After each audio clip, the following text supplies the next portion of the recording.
Siya classes में आप लोगों का स्वागत है। आइए हम अपनी क्लास को शुरू करते हैं। आज हम देखेंगे करंट अफेयर्स के महत्वपूर्ण एमसीक्यू को, जो कि परीक्षा के दृष्टिकोण से बहुत ही महत्वपूर्ण है, क्योंकि बहुत जल्द ही एलटीजी, आईसीबीओ की परीक्षाएं होने वाले हैं। इसके साथ ही आरओ एआरओ की भी परीक्षाओं के लिए हेल्पफुल है। इसके अलावा जितने भी कॉम्पिटिटिव एग्जाम है उसमें करंट अफेयर्स का पार्ट महत्वपूर्ण होता है। तो चलिए हम अपनी क्लास को शुरू करते हैं। आज हम देखेंगे लगभग 23-25 प्रश्नों को, जो कि काफ़ी महत्वपूर्ण है परीक्षा के दृष्टिकोण से। तो चलिए हम अपनी क्लास को शुरू करते हैं और पहले प्रश्न को देख लेते हैं। 5 जून 2023 को मनाए गए विश्व पर्यावरण दिवस 2023 की थीम क्या थी? ऑप्शन ए है water and wetlands, option B है solution to plastic pollution, option C है prevent arsenic pollution, option D है सॉइल एंड एसिड रेन। तो इसमें जो आपका सही उत्तर होगा ऑप्शन बी आपका करेक्ट होगा। 5 जून 2023 को मनाए गए विश्व पर्यावरण की जो थीम थी वो थी सॉल्यूशंस टू प्लास्टिक पोल्यूशन। तो इसलिए बी ऑप्शन आपका करेक्ट हो जाएगा। अगला प्रश्न है विश्व आर्द्रभूमि 2023 की थीम है। ऑप्शन ए है it's time for wetlands restoration, option B है लोगों एवं प्रकृति के लिए आर्द्रभूमि कार्रवाई, ऑप्शन सी है आर्द्रभूमि और जल, ऑप्शन डी है इनमें से कोई नहीं। इसमें जो आपका सही उत्तर होगा ऑप्शन ए आपका सही होगा। विश्व आर्द्रभूमि 2023 की थीम क्या थी? It's time for wetlands restoration. तो ऑप्शन ए आपका करेक्ट हो जाएगा। अगला प्रश्न है बाघ अभयारण्यों को किसके द्वारा अधिसूचित किया जाता है? ऑप्शन ए स्थानीय सरकार, ऑप्शन बी है राज्य सरकार, ऑप्शन सी है केंद्र सरकार, ऑप्शन डी है इनमें से कोई नहीं। ये सीक्वेंस आप सही कर लीजिएगा। ऑप्शन ए है स्थानीय सरकार, ऑप्शन बी है केंद्र सरकार, ऑप्शन सी है राज्य सरकार, ऑप्शन डी है इनमें से कोई नहीं। तो जो बाघ अभयारण्य होते हैं ये किसके द्वारा अधिसूचित किए जाते हैं? राज्य सरकार के द्वारा अधिसूचित किए जाते हैं, इसलिए ऑप्शन सी आपका सही हो जाएगा। और ये राज्य अधिसूचित करेगा, इस तरह का प्रावधान किसमें है? ये वन संरक्षण अधिनियम 1972 की धारा 38 भी के प्रावधानों के अनुसार है कि जितने भी बाघ या अभयारण्य है राज्य सरकार द्वारा अधिसूचित किया जाएगा, इसलिए सी ऑप्शन आपका करेक्ट हो जाएगा। अगला प्रश्न है नवंबर 2023 तक भारत में कुल कितने बाघ अभयारण्य है? ऑप्शन ए है 52, ऑप्शन बी है 53, ऑप्शन सी है 54, ऑप्शन डी है 55। तो नवंबर 2023 तक भारत में कुल कितने अभयारण्य हैं? ऑप्शन सी आपका सही है, 54 अभयारण्य है। कभी कभी प्रश्न पूछ सकता है कि ये 54वां अभयारण्य कौन सा है, तो आप इसमें डाल सकते हैं कि अभी जो हाल में 54वां अभयारण्य में शामिल हुआ है वो राजस्थान का धौलापुर करौली टाइगर रिजर्व है। तो ऑप्शन सी आपका सही है। अगला प्रश्न है भारत का 53वां टाइगर रिजर्व कौन सा है? ऑप्शन ए है Amangarh tiger reserve, option B है Ranipur tiger reserve, option C है Pilibhit tiger reserve, option D है धौलापुर करौली टाइगर रिजर्व। इसमें जो आपका सही उत्तर होगा 53वां जो टाइगर रिजर्व है वो आपका रानीपुर टाइगर रिजर्व उत्तर प्रदेश में है, ऑप्शन बी आपका करेक्ट हो जाएगा। अगला प्रश्न है जून 2023 में जारी सतत विकास रिपोर्ट 2023 के तहत सतत विकास एवं लक्ष्य सूचकांक एवं डैशबोर्ड से संबंधित निम्न कथनों पर विचार कीजिए। जिसमें पहला कथन है इस सूचकांक में स्वीडन को शीर्ष स्थान प्राप्त है, दूसरा है इसमें भारत 112वें स्थान पर है। उपर्युक्त कथनों में से कौन सा कथन सही है? ऑप्शन ए है केवल एक, ऑप्शन बी है केवल दो, ऑप्शन सी है एक और दो, ऑप्शन डी है कोई नहीं। तो इसमें जो आपका सही उत्तर होगा ऑप्शन बी आपका सही होगा, क्योंकि भारत को इस सूचकांक में 112वां स्थान प्राप्त है, लेकिन स्वीडन को दूसरा स्थान प्राप्त है, और जो पहले स्थान पे देश है वो आपका फिनलैंड है। फिनलैंड को इस सूचकांक में प्रथम स्थान प्राप्त है और स्वीडन को सेकंड। तो इसलिए ए ऑप्शन तो आपका नहीं होगा, केवल बी ऑप्शन आपका सही है, जिसमें भारत को 112वें स्थान पर रखा गया है। अगला प्रश्न है जलवायु परिवर्तन प्रदर्शन सूचकांक 2023 किसने जारी किया है? ऑप्शन ए है विश्व पर्यावरण संस्थान, ऑप्शन बी है जर्मन वॉच, ऑप्शन सी है पृथ्वी विज्ञान मंत्रालय भारत सरकार, ऑप्शन डी है पर्यावरण विकास कार्यक्रम। तो इसमें जो आपका सही उत्तर होगा ऑप्शन बी आपका सही होगा। जलवायु परिवर्तन प्रदर्शन सूचकांक किसके द्वारा जारी किया जाता है? जर्मन वॉच के द्वारा जारी किया जाता है। अगले प्रश्न को देख लेते हैं। और इस सूचकांक में जो भारत का स्थान है वो 8वां है। 2023 में भारत का स्थान इस सूचकांक में 8वां है। चलिए अगले प्रश्न को देख लेते हैं। हेनले पासपोर्ट इंडेक्स 2023 में भारत का स्थान है। ऑप्शन ए है 83, ऑप्शन बी है 84, ऑप्शन सी है 85, ऑप्शन डी है 86।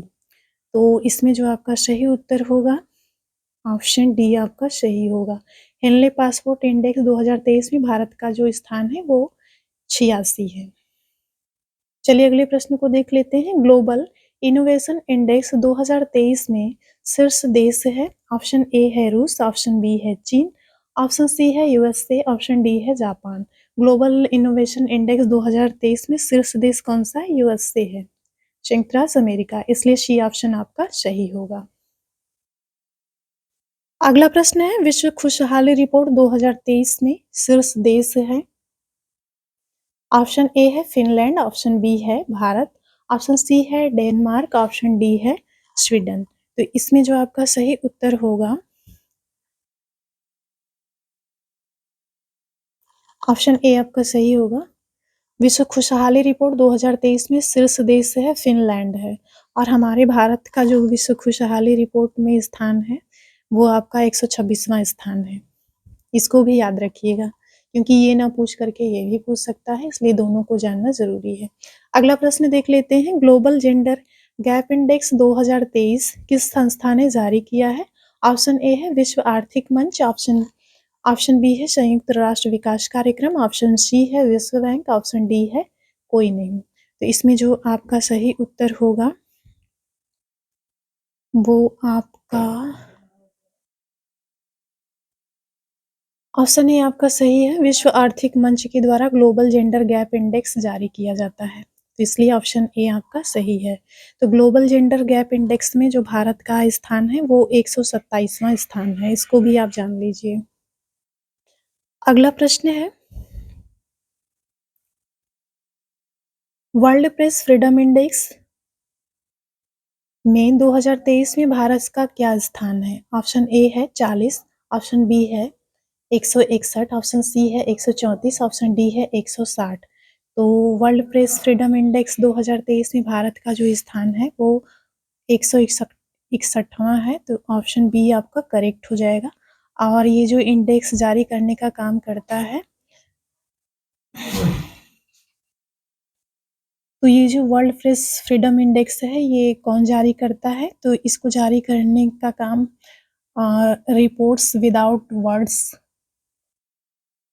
बर्ड्स के द्वारा जारी किया जाता है, और इसमें हमारे देश का जो स्थान है वो 161वां है। पहले स्थान पे नॉर्वे है। वर्ल्ड प्रेस फ्रीडम इंडेक्स में पहले स्थान पे नॉर्वे है और 161वें स्थान पे हमारा भारत देश है, इसलिए ऑप्शन बी आपका करेक्ट हो जाएगा। अगला प्रश्न है वैश्विक आतंकवाद सूचकांक 2023 में सबसे अशांत देश है। ऑप्शन ए है चीन, ऑप्शन बी है इजराइल, ऑप्शन सी है अफगानिस्तान, ऑप्शन डी है पाकिस्तान। तो इसमें जो आपका सही उत्तर होगा ऑप्शन सी आपका सही होगा। वैश्विक आतंकवाद सूचकांक 2023 में सबसे अशांत देश आपका अफगानिस्तान है। अगला प्रश्न है सरस्वती सम्मान 2022 के विषय में सही कथन है। ऑप्शन ए है यह सम्मान तमिल लेखिका शिवशंकरी को दिया गया है, ऑप्शन बी है यह सम्मान के बिरला फाउंडेशन द्वारा दिया जाता है, ऑप्शन सी है इस सम्मान के तहत राशि का कोई प्रावधान नहीं है, धनराशि का कोई प्रावधान नहीं है, ऑप्शन डी है यह सम्मान भारतीय संविधान की 8वीं अनुसूची में शामिल 22 भाषाओं के भारतीय लेखकों द्वारा विगत 10 वर्षों में प्रकाशित साहित्यिक कृतियों के लिए दिया जाता है। तो इसमें जो आपका सही उत्तर है सही नहीं है, नहीं पूछा है। तो इसमें ए भी सही है, बी भी सही है, डी भी सही है, लेकिन सी आपका सही नहीं है, तो इसलिए सी ऑप्शन आपका सही होगा, क्योंकि इसमें जो धनराशि होती है इसमें धनराशि का प्रावधान होता है, यहाँ पे लिखा है नहीं होता है, इसलिए सी ऑप्शन आपका सही होगा। अगला प्रश्न है किसने क्षुद्र ग्रह वेन्यू पर कार्बन और जल होने की पुष्टि की है? ऑप्शन ए है इसरो ने, ऑप्शन बी है नासा ने, ऑप्शन सी है जाक्सा ने, ऑप्शन डी है राकाश मास ने। तो इसमें जो आपका सही उत्तर होगा ऑप्शन बी आपका करेक्ट होगा। क्षुद्र ग्रह पर किसने कार्बन और जल होने की पुष्टि की है? तो नासा ने पुष्टि की है कि क्षुद्र ग्रह पर कार्बन और जल दोनों है, तो इसलिए बी ऑप्शन आपका सही हो जाएगा। नासा का ओसिरिस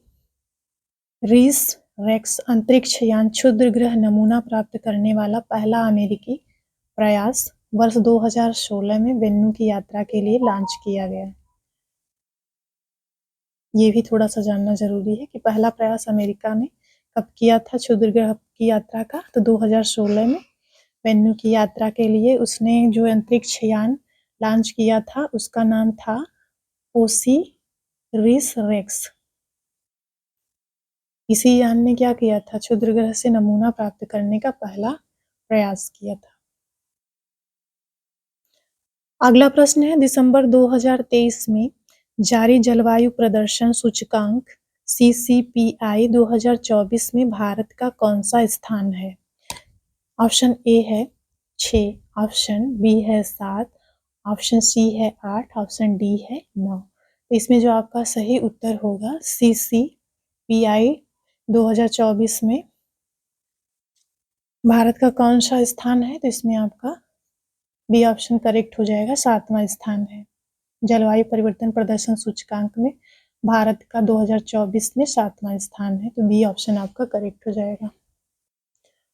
अगला प्रश्न है, भौतिकी के लिए वर्ष 2023 का नोबेल पुरस्कार किस लिए दिया गया है? ऑप्शन ए है ब्लैक होल का निर्माण सापेक्षता के सामान्य सिद्धांत की एक प्रबल अनुमान है की खोज के लिए। ऑप्शन बी है एस्ट्रो सेकेंड पल्स के विकास के लिए। ऑप्शन सी है सौर प्रकाश के तारे की परिक्रमा करने वाले एक एक्सो प्लैनेट की खोज के लिए।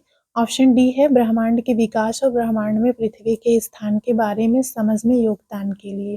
तो इसमें जो आपका सही उत्तर होगा ऑप्शन बी आपका सही होगा। भौतिकी के लिए वर्ष 2023 का नोबेल पुरस्कार एस्ट्रो सेकेंड पल्स के विकास के लिए दिया गया था और ये 3 वैज्ञानिकों को दिया गया था, जिसमें पियरे एगोस्टिनी, फेरेंस क्रास्ड और एनी एल बूलियर का नाम शामिल है। अगला प्रश्न है, गणतंत्र दिवस 2024 की परेड में किसे मुख्य अतिथि के रूप में आमंत्रित किया गया है? इसका जो सही उत्तर है, फ्रांसीसी राष्ट्रपति इमैनुअल मैक्रॉन को आमंत्रित किया गया है और 2024 में जो गणतंत्र दिवस मनाया जाएगा वो 75वां गणतंत्र दिवस होगा। अगला प्रश्न है, बुकर सम्मान या बुकर पुरस्कार 2023 से सम्मानित किया गया है। इसको तुरंत देख लेते हैं, वन लाइनर टाइप का है। आयरिश लेखक पॉल लिंच को उनके उपन्यास पैगंबर सॉन्ग के लिए मिला है। जो बुकर पुरस्कार 2023 का सम्मान मिला है वो आयरिश लेखक पॉल लिंच को दिया गया है उनके उपन्यास पैगंबर सॉन्ग के लिए। यह पुरस्कार अंग्रेजी भाषा का प्रमुख साहित्यिक पुरस्कार है। जो बुकर पुरस्कार है ये अंग्रेजी भाषा का प्रमुख पुरस्कार है। अगला प्रश्न है, आर्द्रभूमियों के अंतर्गत शामिल है। जो आर्द्रभूमि के अंतर्गत शामिल होते हैं जो उसको हम देख लेते हैं कि कौन कौन आर्द्रभूमि के अंतर्गत आता है। दलदल, नदियां, झीलें, डेल्टा, बाढ़ के मैदान, चावल के खेत, मैंग्रोव, समुद्री क्षेत्र। इस तरह का समुद्री क्षेत्र 6 मीटर से कम ऊंचे ज्वार वाला स्थान, जहाँ पे 6 मीटर से कम ज्वार वाला स्थान है उसको आर्द्रभूमि के अंतर्गत शामिल किया गया है। इसके साथ ही प्रवाल भित्तियों को भी आर्द्रभूमि के अंतर्गत शामिल किया जाता है। अगला प्रश्न है, जानवरों की सवारी करने वाला बीज है। तो जानवरों की सवारी करने वाला जो बीज है उसका नाम गोखरू है। अगला प्रश्न है, गतका क्या है? गतका एक मार्शल आर्ट है जो सिख धर्म से जुड़ा हुआ है। जो गतका है एक तरह का मार्शल आर्ट है और एक सिख धर्म से जुड़ा हुआ है। अगला है, पैरा तीरंदाज शीतल देवी को कौन सा पुरस्कार मिला है? तो पैरा तीरंदाज शीतल देवी को अर्जुन अवार्ड से सम्मानित किया गया है। क्लास यहीं पे समाप्त होती है।